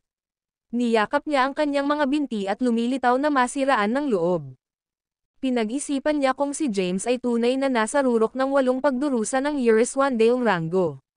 Kung nagsasabi siya ng katotohanan, ang mga resulta ng labanan ay lubos na mapahiya sa kanya. Gayunpaman, sapat nakakatwa, hindi niya malaman ang rango ng paglilinang ni James. Grey clouds at ang mga chimes ng 10,000 mga kampanilya. ang form ng labanan ng Marcy Ice na lumampas sa kapangyarihan ng Genesis. Nirvana Golden Bones at isang katawan na naglalabas ng makukulay na ilaw na sinag. Purong kapangyarihan ng paglilinang at mahusay na mga nagawa. Itinaas ni Layla ang kanyang ulo at tinanong, alam mo ang mga nilalaman na nakasulat sa tablet ng Jadhye? Naglakad si James, nakatiklop ang kanyang mga bisig, at sinabi habang nakangiti, sige, sasabihin ko sa iyo ang katotohanan.